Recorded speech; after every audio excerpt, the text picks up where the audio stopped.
Wouldn't it be wonderful if we could teach the gullible to never be so comfortable with lies they eat like comfort food? To disregard the bogus claims and pseudoscientific claims. Can you imagine just how much indeed the world would change? No more political predators playing on the populace, but ilkas and plots to shift and kill metropolis. No more villains with the title in the Bible, holding phony temper Bibles like the stuff they teach is vital. Imagine it was normal to have to prove a claim you make. And folks really feel ashamed expressing content that was fake. It's not to say we never make mistakes. It's just to say we go out of our way to show the evidence it takes. Remain skeptical while you travel the road. The reason stay strapped with logic and facts. That's what it is, yo. Keep reality intact to help the truth grow. Question every claim, especially the ones you believe in. Remain skeptical while you travel the road. The reason. Hello, everybody. Good afternoon. Hello, welcome to Road to Reason. It has been a long time since the two of us have been on camera together, the gruesome twosome. I'm Tiffany Harding. I'm Allison Dunleavy. And welcome to Road to Reason. We've got a really interesting show for you today, and I can't wait to bring y'all in. Sorry. We're going to be joined by Diane Burkholder, who's a community activist out of Kansas City, who's come all the way to talk to us today about marginalized communities and LGBT and cultural minorities, sexual minorities, racial minorities. So that's going to be really great. And she'll join us after the break. It's a banner day for minority. What you got? We have a few things to talk about before we get in with her. First, I wanted to start out with the skeptic of the week.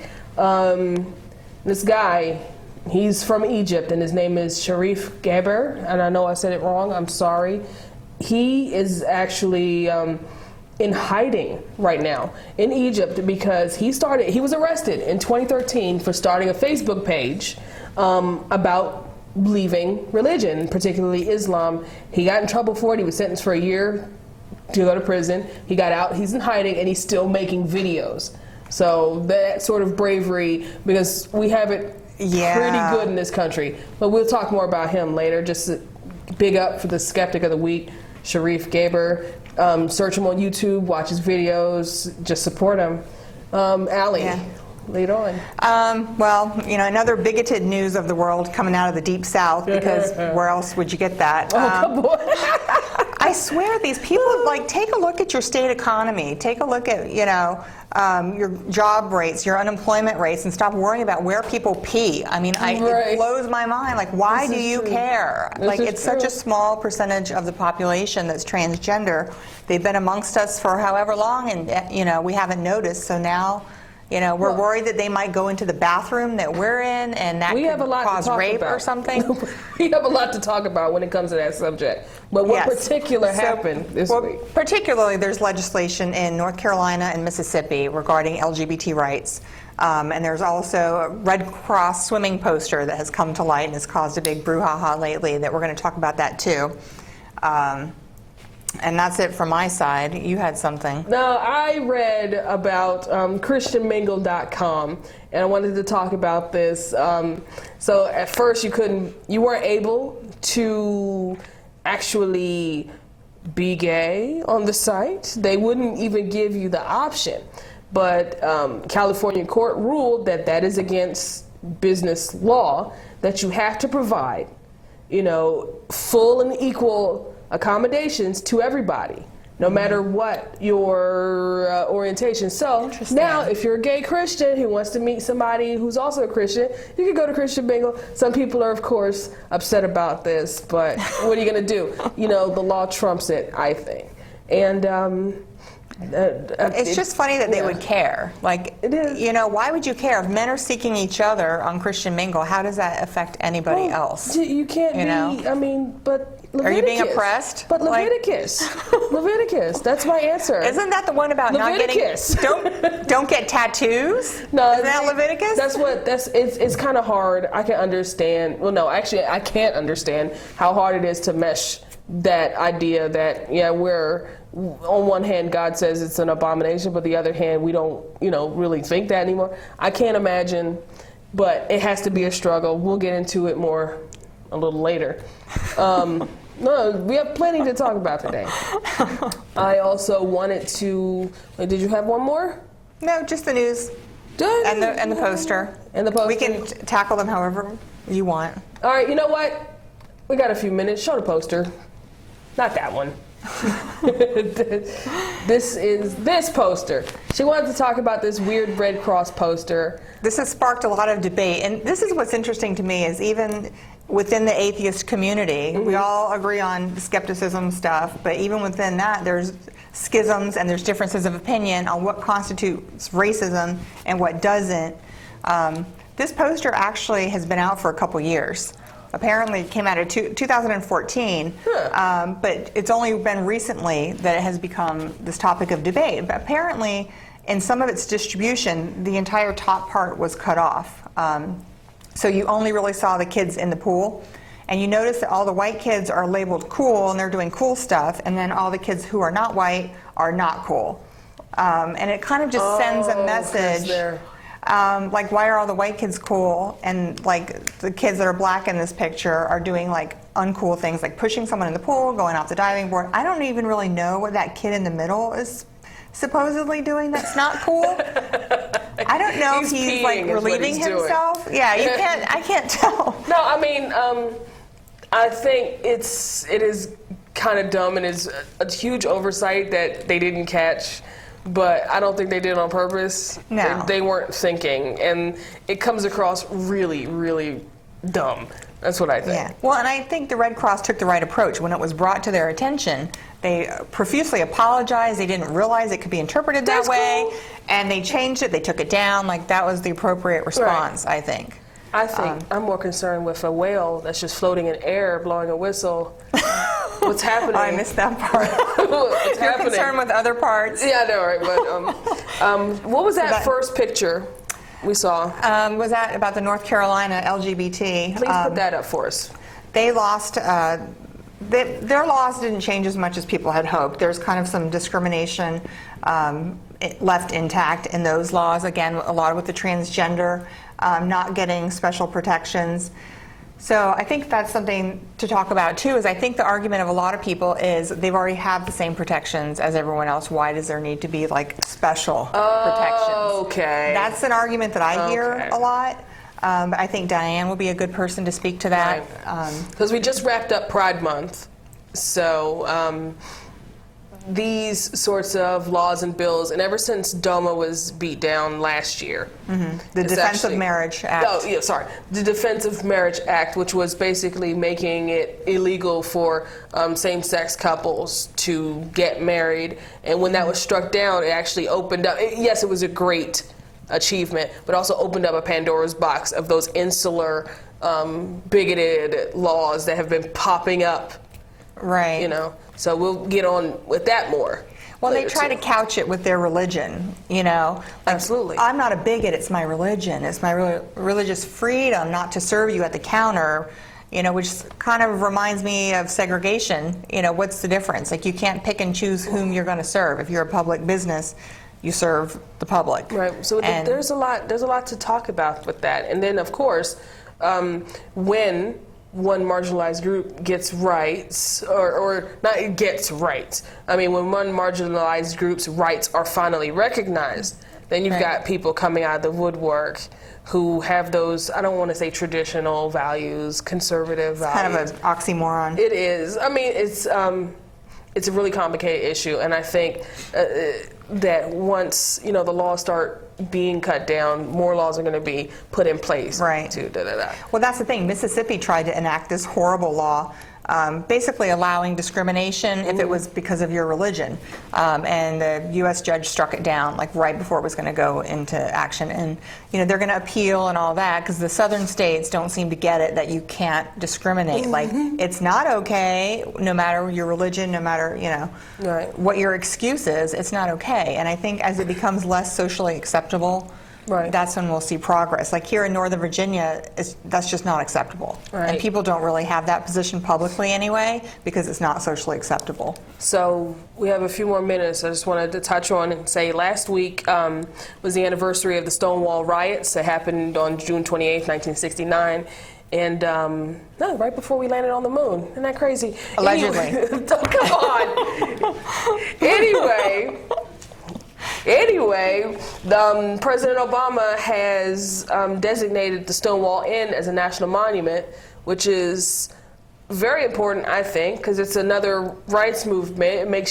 That makes me feel proud to be an American, that we can recognize struggles of marginalized people. And we're going into July 4th, which is tomorrow. But this Stonewall we'll talk more about Stonewall when we get back. But I wanted to lead in with what happened and what the significance of Stonewall finally becoming a national monument means. There was a riot that happened, there were raids, it was not safe, they had no space to their own, and then they finally stood up and said enough, and it kicked off the LGBT rights movement, the largest part of it. And again, we have about a minute before we go on break. Allie, do you have anything to add on that? Now, where is that memorial? It's in Greenwich, New York. Okay. You know, so you just wade past the vaping dudes and you'll get there. Go up and see the 9/11 monument and all kinds of... It's like wait on the other side of town. Have you been? It's been a while. Okay. It's been a while. But yeah, I have been to Stonewall. It was amazing to see. So we'll talk more about that when we come back. Okay, and Diane will join us when we come back, and we'll talk about her experiences as a community organizer in the minority community. So we'll see you when we get back.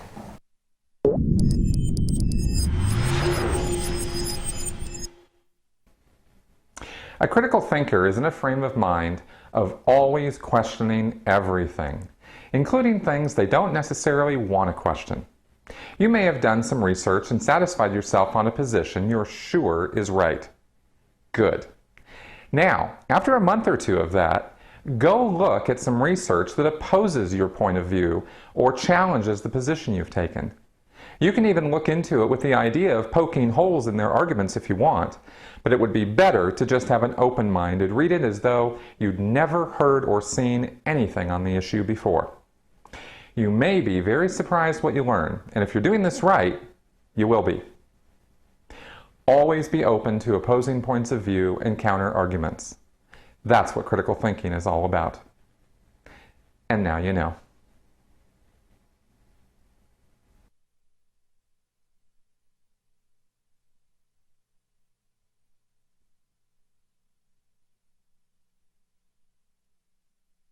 Good. Homemade noodles. Marty, stop it! Oh my goodness, I'm so sorry. It reminds me, I've been thinking maybe we should try a new form of birth control. I heard about this one, it's called the IUD, intrauterine device. Or we could try the patch on your arm. Actually, I think that one goes on your butt. Bedsider.org has birth control information and a lot more. And it's... What do you think, then? Arm or the butt? There's a lot of tree branches and dry brush over here. We should probably move the bonfire over there.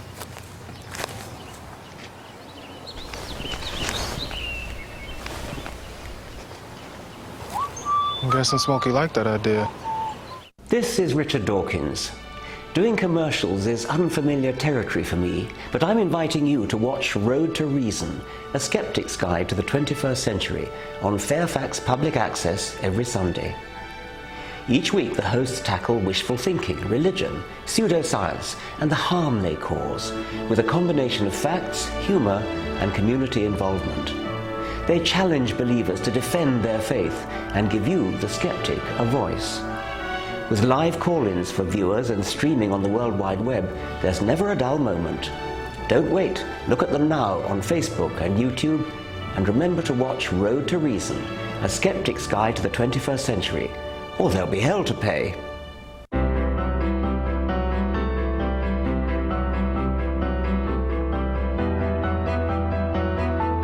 Body language can tell you all sorts of things. Like someone is having a stroke. Know the sudden signs. Learn fast.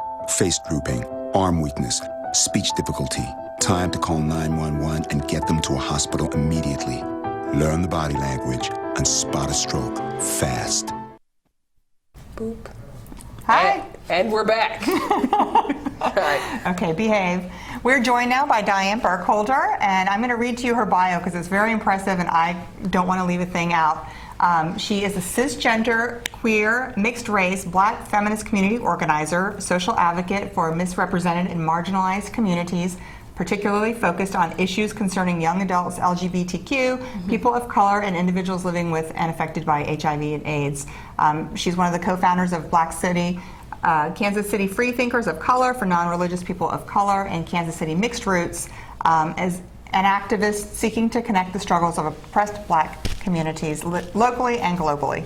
That's quite a resume you have. Thank you for having me. Thank you for coming. Yes. Now, what brings you to D.C.? I spoke at the Washington Ethical Society yesterday. They had a discussion for their members to talk about ways to engage in the community, talking about marginalized communities and how for us to really get outside of our silos. I think we often work within our groups and we talk about the issues, but then we don't actually talk with other groups. So I had a discussion with their local congregation. How did it go? It went really well. With 10-day notice, there was about 30 folks in attendance, which I think is amazing for a holiday weekend when a lot of people leave the D.C. area. And folks are really engaged. I've been doing a lot of work, particularly talking about white privilege within the group, so it was kind of like a 201 discussion, and there was a lot of discussion. I really wanted to create a conversation, not for me to speak to everybody, but for have a discussion about ways in which we can engage in dialogue and push the boundary even further. There was a great website I saw one time. It was called Check Your Privilege. Yes. Because I think, but for real, because I think a lot of people are not aware of the privileges they have, because it's not all just racial. Yeah. It's you know, economic and educational and all this. I think a lot of people are more privileged than they realize. There was a great like social experiment. This teacher was saying he told all of his kids in the class, crumple up the paper, and whoever gets it into the trash can at the front of the class wins. And the kids in the back are going, but that's not fair. We're way back here. You're way up there. And he said, of course it's fair. Everybody has the same shot to make the basket. Right. And that was just like an illustration of some people are just, you know, have a leg up on others. And that's kind of an activity that you do often when you're doing kind of talking about privilege. There's another one called Privilege Line, where everyone starts on the same line, and then based off of factors about BuzzFeed. Based off of whether you had a college education or your parents had a college education, or whether in fact you had books in your home, you take a step forward or take a step back. And so really by the end you can generally see there's usually a breakup between the groups and who's closer to the front versus who's further back. Now, if you find yourself having privilege, like what can you do? Like what can I know I have white privilege. I went to college, my parents went to college, all this stuff. I am a woman, but other than that, I've had every advantage I could ask for. What can I do to help lift all the boats? Well, I think, go ahead, were you going to say something? No, I was just making sure that your hair and the mic. Her microphone. Well, I think the biggest part of it is when we're talking about discussions about privilege is one is to acknowledge that it even exists, because a lot of folks were like, well, I was raised poor. There is a class privilege, but at the end of the day, white folks inherently have privilege in this country. To acknowledge it, but then to also talk to your peers about it. I think oftentimes when we're talking about marginalized communities, particularly since this is a non-believer TV shows, we don't tell Christians to come have atheists speak all the time, right? Christians need to work with other Christians about how to dismantle Christian privilege. And so white folks need to talk to other white people about white privilege. Men need to talk to other men about how to dismantle patriarchy. So I think it's not only about talking about, the fact that someone has privilege. Yes, I acknowledge that, but then what are you doing to talk with your peers? And that's the hard part. Right. I think a lot of people just get very defensive at the mere mention that they're privileged, and as though it's like there's a guilt with it. Yeah. And Tiffany had said something earlier about sometimes. I didn't say anything. Yes, you did. You said something about, you said white guilt. Then you talked about white guilt, and then she said sometimes white people go way overboard defending because they have white guilt, and then we're fighting for you. There's so many of these words. You've got the white knight. Have you heard that term? No. It's somebody who, you poor marginalized person, let me help you. And save you. Let me save you. I appreciate it, but even after you finish saving me, there's still a lot of things that I have to work out. You know what I mean? Okay. And you may not be there. So what can we do? You just privilege. Be I believe, recognize that some people don't have it as good as you do.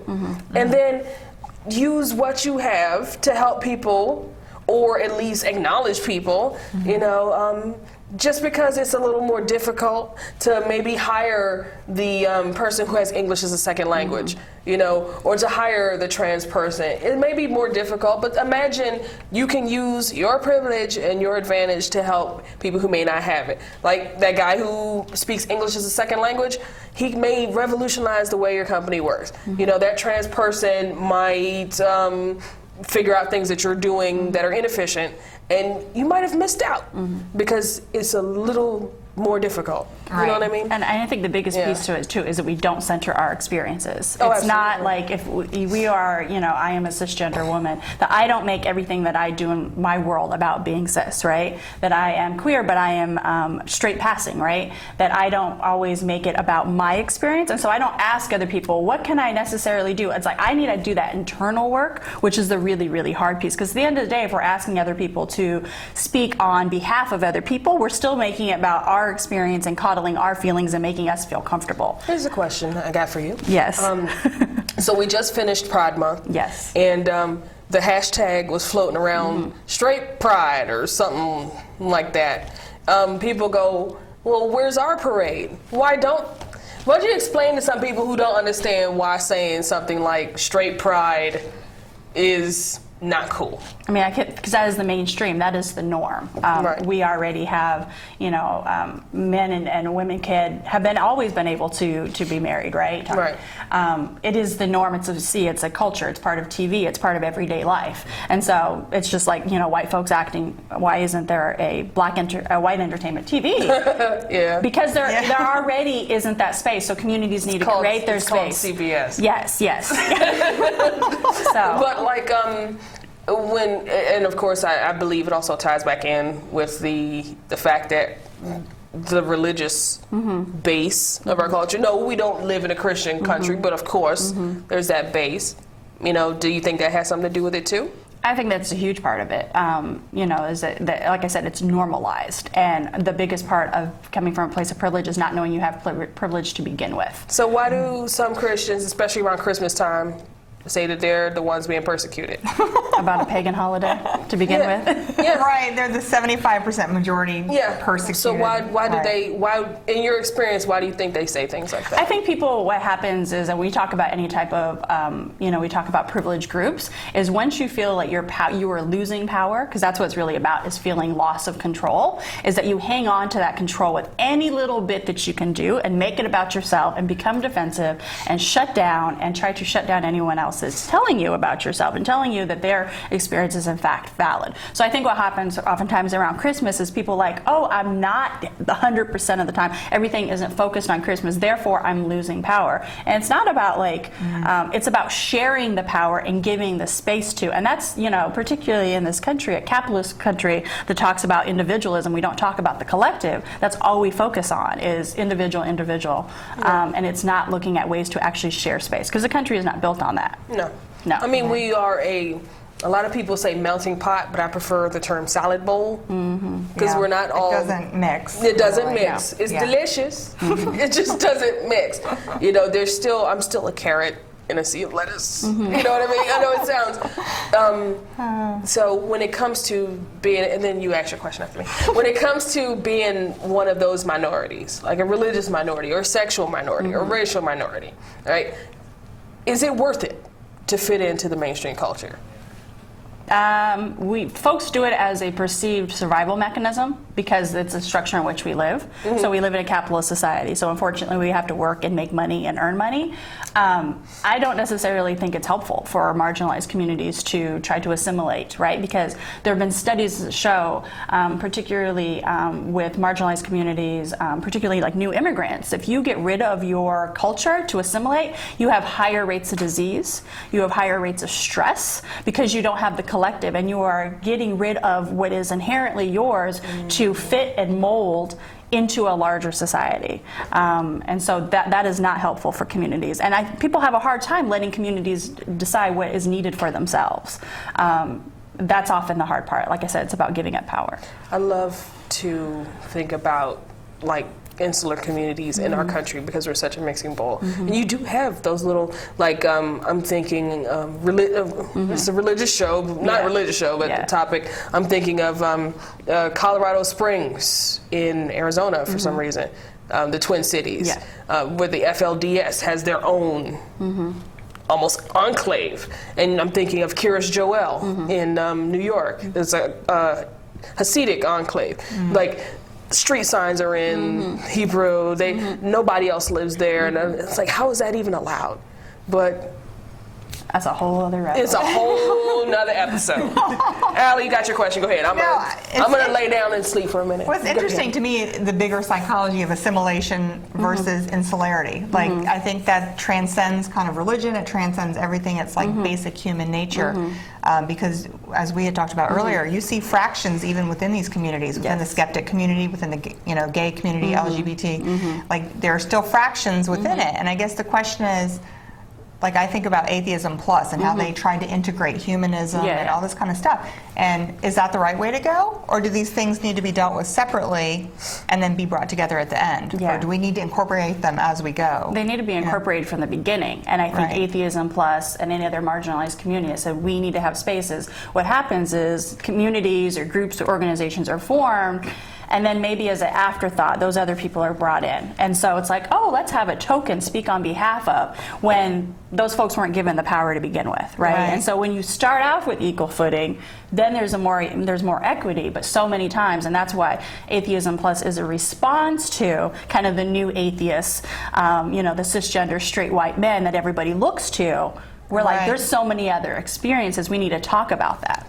So explain Atheism Plus to people who may not know. So Atheism Plus is kind of it's the idea of that atheism is beyond just not believing in a higher power, not believing in God. It's talking about all these intersecting ideas. So all the isms, racism, sexism, homophobia, classism, that we need to talk about those things, because also too, so much of that is informed and perpetuated by religious dogma. And unless we're going to unlearn what we're typically learned in this Christian-dominated country, then we're not going to be able to tackle these other issues. So it's looking at all these other issues in addition to atheism, because for so many marginalized community, being a non-believer is kind of the bottom of the. It's a privilege to only have to deal with atheism. That's the one thing. So you're saying, like, the fact that you don't believe in God is like the bottom, or the least of their worries. The least of their worries. Yeah. Oh, okay. Well, for a lot of people. Now, I can't speak for everybody. I was not raised in a religious home. My mom identifies as Christian. She kind of reads the Bible, but she also knows there's a lot of BS in the Bible.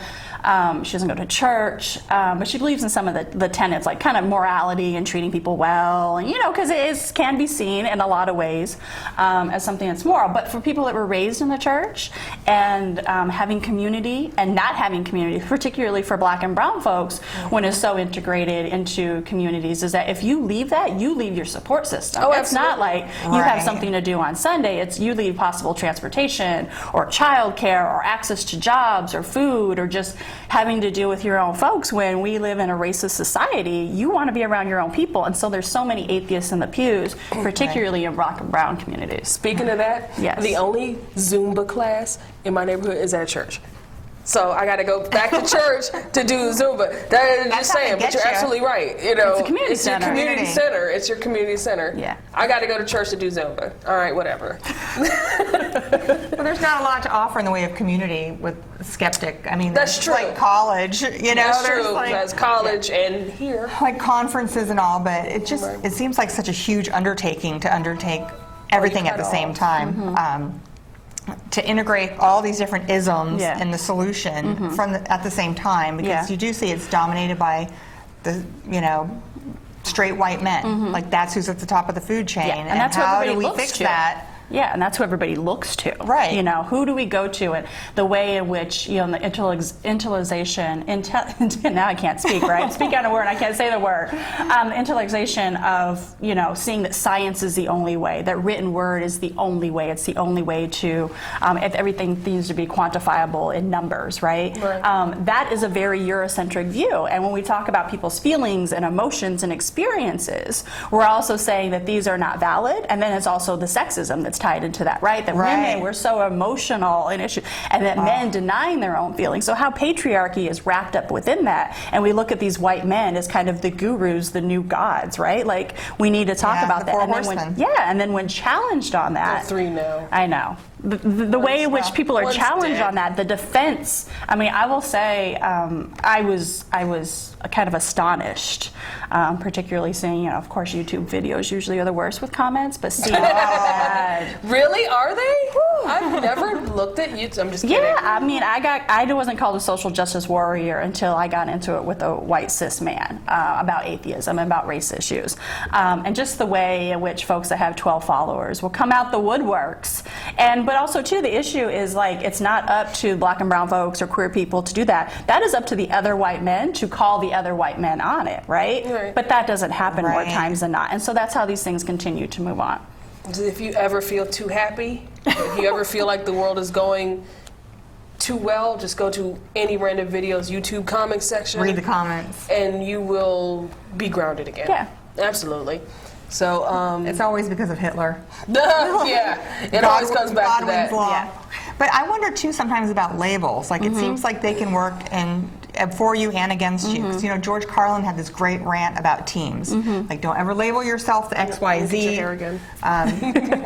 Don't ever label yourself. Anything, because then you should run. Like if someone labels themselves, you're like, all right, I see how you are. So to apply labels positively and proactively, is that sometimes work against people?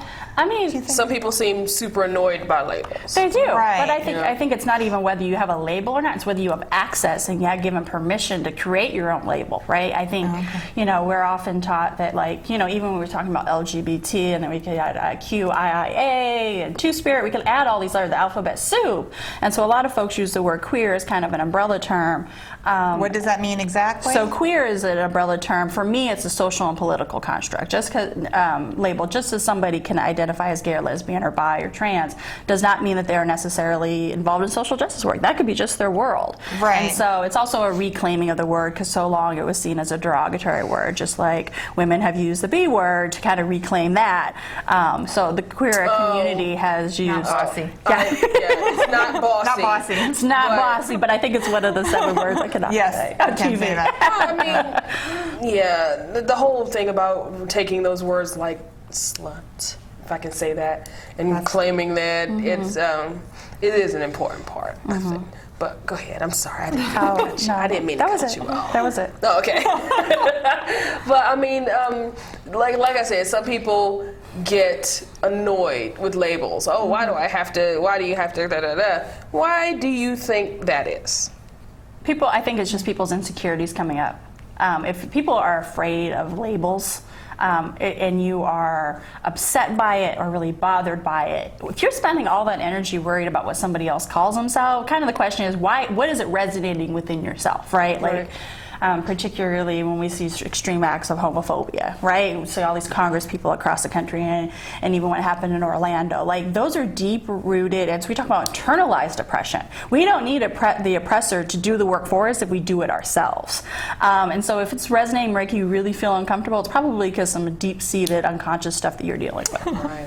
I kind of feel too sometimes like it's nobody's business. Like how I identify in any capacity. Like obviously my skin is white, but, whatever. But in terms of the other stuff, like it's no one's business.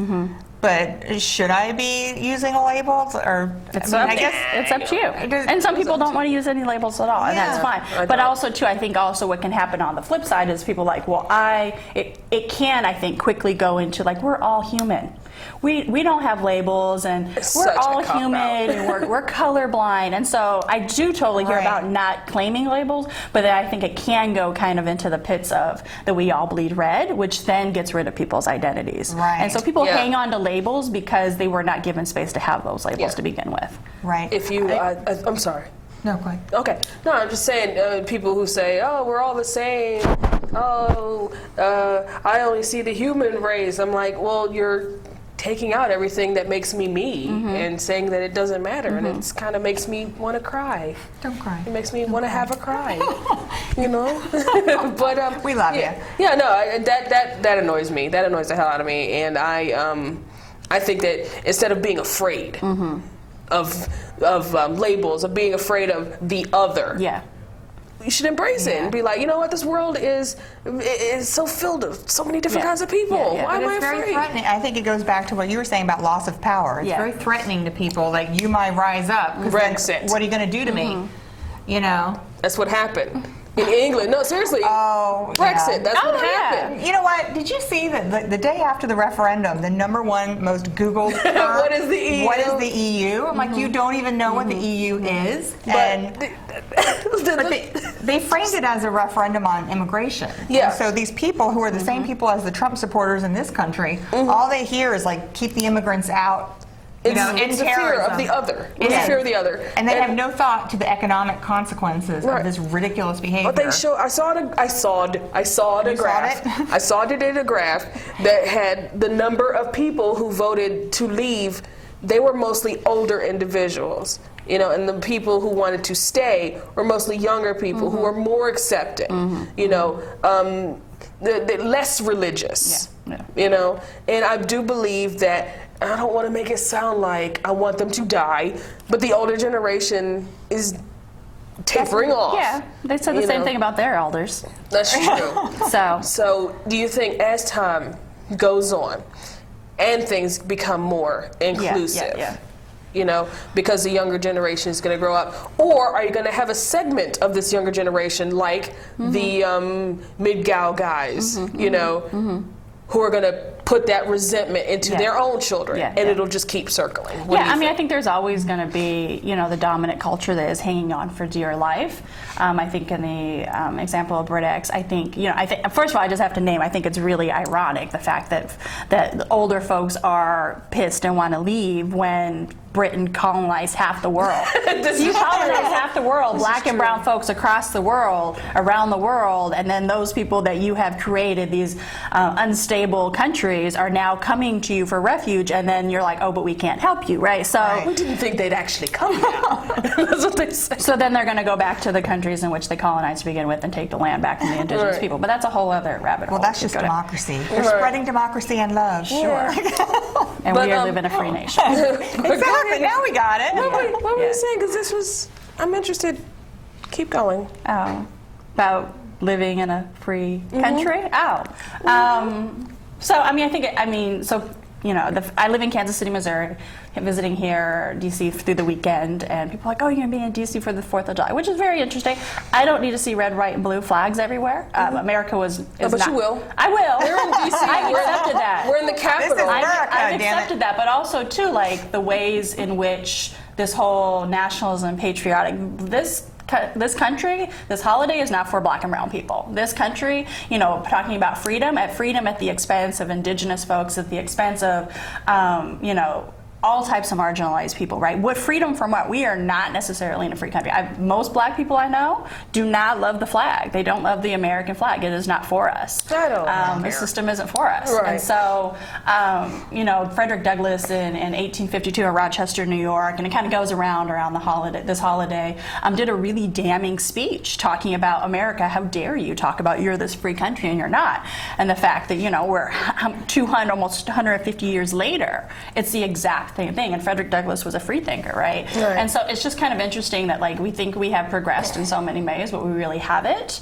And I think what the interesting part is talking about the ways in which oppression plays out. And so we're talking about implicit versus covert versus overt racism. Yeah, racism doesn't look like a hood. It can, right? It looks like a hood. It looks like dropping N-bombs. No, it looks like denying me a loan because of what I look like. Exactly. Or when I'm saying that my experiences are very valid and this is what happens to my people, and somebody's like, no, that's not really what happened. You don't have data to back that up, right? Like, white people can't define what racism is. Men cannot define what sexism is. Straight people cannot define what homophobia is. It is not the oppressor's job, nor do they have the bandwidth or experience to kind of define or even point out what those things are. And so we're often told, just be quiet and be fine, and you should just be happy with the situation you have. And we've particularly the uprisings that have happened across this country in the last year and a half. We know that particularly black people in this country aren't even given our own humanity. Our pain is for other people's entertainment. But that's a whole other rabbit hole. Yeah, that is a whole nother, I can't say whole nother, a whole, that's a brand new topic. Yes. But I like 4th of July because I like the fireworks. Yeah. I will They're probably nice. see some fireworks, but I am not. Yeah, I'm going to try not to be around the Go America crowd, which is going to be everybody. Robert, I'm sorry. I would say they just make me nuts because it says proud to be American. I'm like, proud of what? You were born here. Yeah, Like, there's a unless- difference between nationalism and patriotism, Yeah. I believe. I remember when I left the country once, when people started talking smack about America, and I was never a jingoist, you know. Yeah. I was like, hey, that's my country. Yeah, you know, it's that's kinda like where your I'm mama. from. Yeah. You know, don't talk about my country like that. And but yeah, of course, there's some flaws. There's flaws with everything. But I would say I'm proud to be an American. I'm not gonna be like, oh, America is the best country ever, because it's not. I'm not a child. Yeah. You know. Yeah. We have flaws, and I think we have so much dynamic. I can't think of the word. There's so many dynamics that make America a unique country. Yes. And I'm It's proud to be a unique. part of it. And no, it's not pretty. Yeah. You know, Yeah. but it makes us you know, stronger. you got to give it to the media. They make it pretty for us because Oh, I yeah. think so many people have no idea what our country is doing to other countries around the world. Oh, and of you had course. mentioned the Orlando shooting, Yeah. and the shooter during the shooting had said, I'm doing this because of what you are doing to my people in Syria. Stop bombing Syria. Oh, please. And, you know, Well, I'm that's a whole sorry. other discussion. That's a whole but other discussion. I feel like, you know, Please. Yeah, but what we do to Syrians every day, what we've done to Iraq, what we do in Yemen and Afghanistan, Pakistan, you know, you name your country, we're murdering people every single day, collateral damage, women, children, and I'm not really surprised that they brought it home to us.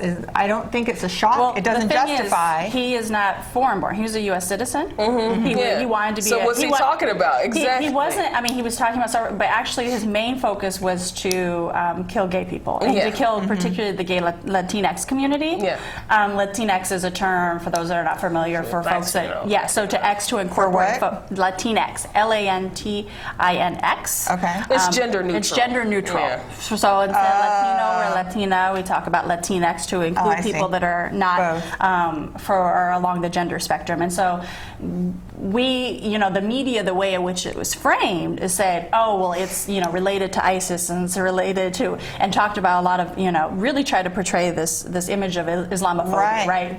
These Muslim folks. And it really wasn't about that. We need to talk about that this man wanted power, that he wanted to be a New York police officer, that he had a very real internalized homophobia that created, that was his target. It wasn't that, he's Afghani American. Yes. Yeah. It wasn't, that was his main motive was for him to deal with the extreme hurt that he had. And then when the mainstream media talked about Orlando, we talked about this earlier, is that, it's a dog whistle. The media also too said, well, this is the LGBT community. Yes, but also we need to talk about that almost all the victims were Latinx, mostly Puerto Rican, which are not free in their own country, right? So we need to talk about that. But then also too that those narratives were left out. So mainstream white LGBT organizations have been leading stuff across the country and have been silencing and not including and centering Latinx folks. And I think for many people that are not in the queer community to understand that oppressed communities can very much oppress community is very real. And many people that I've been meeting,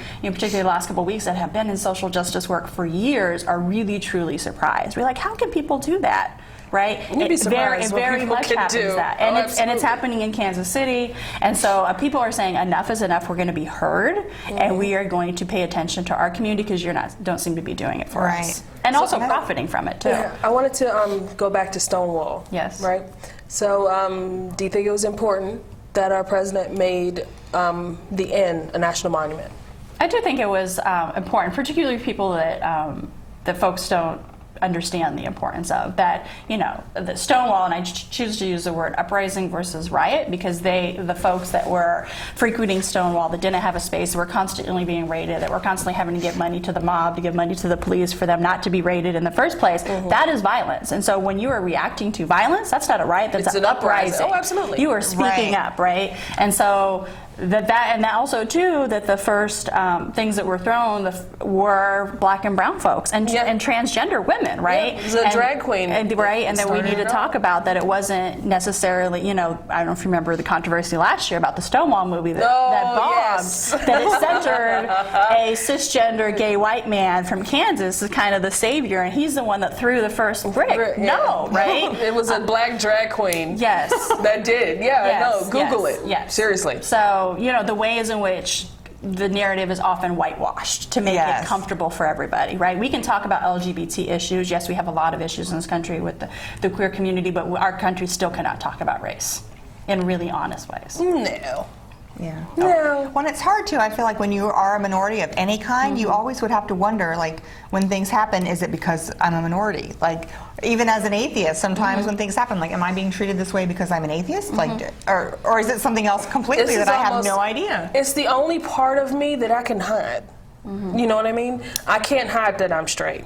I can't hide that I'm black. You can. I could. You could. It's just not very practical. I can't hide that I'm black. I can't hide that I'm a woman. But I can't hide that I'm an atheist. You know what I mean? Just keep your mouth shut. Just keep talking. I get scared that somebody might find out, and especially because I'm a black atheist. It turn it into an ordeal. You know what I mean? It's the one part of me, the one minority part of me that I can hide. What do you think about people hiding it? I mean, they do it for safety reasons. I can't shame people for doing it. I think the more and more people speak up, that you have community to go to, but I understand why people do stay in the closet.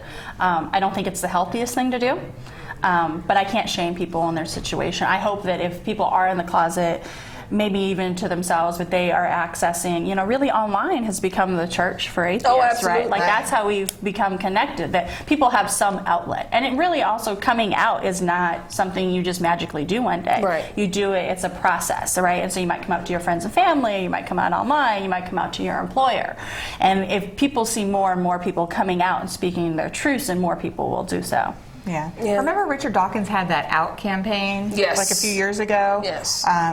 I thought that was really important because just to be I'm kind of just vocal about it. I was raised not in a religious family. It was all just, You weren't raised in a religious family, and you weren't raised in a religious family. I was raised in a religious family. It is not easy. You know what I mean? Right. It would be much harder to come out against something versus, like, my parents never were believers. My sister's not. Most of my friends are not. It was kind of I never had to make an announcement because nobody cares. And, nobody cares. But I'm vocal about it to try to create a safe space for other people. But because I'm reminded by friends in other parts of the country that when you live somewhere that's very educated and progressive and liberal, there's not really any danger. I could be on the street corner saying, I'm an atheist, and people are like, so what? In Mississippi or Alabama or wherever in the South, there can be consequences for that. We're an hour from Westboro. When I moved to Kansas City. Oh, yeah! Sorry. Topeka, Kansas. Topeka. I keep forgetting they're in Kansas. An hour away, but the Equality House is right across the street. Right. And they say that. Decorated with the transgender flag colors. So, Kansas City, and we talk about, the Bible Belt. Kansas City is very much the Bible Belt, and it operates in a black-white binary. And so, the racism plays out different in Kansas City. It's a beautiful city. There's the hub of jazz, it's 30% black. There's God jazz crates, but when we were talking about you saying like being on a corner and saying you're atheist, some people wouldn't be able to necessarily do that in Kansas City, right? In the Midwest, particularly, not even because I live in a metropolitan area, but in the rural area, people can't do that, no matter what their identities are beyond atheist. So when I lived in California, it wasn't a big deal, but when I moved to Kansas City, everybody was like, "Where's your home church? Where's your home church?" That was kind of the leading question. I don't have one, so. I couldn't imagine it. I've never been to the Midwest. I've been on the edges of the country, on the crust. I've not been in the pie. You know what I mean? So I'd like to experience that one day. You should come. What took you to Kansas? Missouri. I'm sorry. Kansas City. It's okay. It's Kansas City, Kansas, and Kansas City, Missouri. I live in Kansas City, Missouri, and KCK is right across the river. I was in California and was supposed to go to New York, and life happened. With some stuff at a former employer, and I was like, I need a break from life, and kind of fell into a sublet in Kansas City. and thought I'd be there a year, and I'm 5 years later. I really appreciate Kansas City. I think it's a place that a lot of people don't think of. A lot of people talk about, but there's a lot of really amazing, it's a really beautiful city. It is diverse. It's very segregated. The grandfather of redlining, J.C. Nichols, is from Kansas City and kind of put that out for the entire country to replicate. So it's a very complicated, also with Missouri being a former slave state, but there's a lot of really beautiful, amazing things, and the Midwest is ripe to have these conversations. And on that note, your exciting news from April that you quit your job, I did. Quit your day job, I did. And went consulting on your own with the DB approach. Yes. Can you tell us a little bit about what you're doing? So I was working at a health clinic. I'm doing evaluation work, and there is a local initiative that is funded by 4 healthcare foundations that have put in money to work one-on-one with organizations for a full year. They've been doing this since 2008. They took it back a couple years and said, what are we going to do? How do we really make sure that this is effective? And then they came back and they hired a consultant, which is myself, and I have 3 people that I work with, which is really great, amazing work that I'm able to do deep cultural work, not beyond just a lunch and learn, because we know that check mark is not helpful. You can't become culturally competent. There's a spectrum. So the fact that work is happening in Kansas City and that it's going to hopefully become a citywide initiative eventually is really huge. But the consultant they had at the time for many years lived in Denver. They didn't have any local talent to do that work. So I think I'm really blessed. I think I'm really fortunate to do that work, particularly in Kansas City, and also to talk about that's a city, it's not to be forgotten, but also to bridge connections with other cities. So what do you do exactly? What do you do exactly? What does it look like when you go in for one of your sessions? So this is brand new to me. So they actually just released a proposal for organizations to work with us, and so probably this fall we will be working one-on-one with agencies, kind of doing. There's going to be an assessment piece, what's needed, making sure that the board of directors are on board, because we already know that leadership has to be on board. Right. So policies, procedures, hiring, also changing the culture within an organization, because change doesn't happen easy. Right. So right now what I'm doing is getting to know organizations that have gone through the process and say what worked and what didn't work for you, and then also to help social service organizations to become more connected to community folks and grassroots organizers, because we often know we work, like I said, in silos. Is there a large community of non-religious black folks in Kansas City? Yeah, there is. So there are about 12 freethinker groups, meetup groups, but there are a lot of folks of color. So shocker, right? And so you deal with the microaggressions when you go into these larger communities. But with the freethinker of color group, we're up to, I think, almost about 150 people. We also have a meetup group, so with a meetup? Meetup.com. Meetup.com for folks that aren't on Facebook. Right. But I just helped facilitate a conversation with queer black women in Kansas City, and at the very end someone brought up religion, and then from there were probably about 15 people that joined the group from that and added people. So I think it's all word of mouth, particularly because we don't have a physical space, and so a lot of it's just social, just get and be around somebody, and then but also today there's a meetup going on right now, a letter writing campaign to local legislation about various issues in the state. So what's the end game, do you think?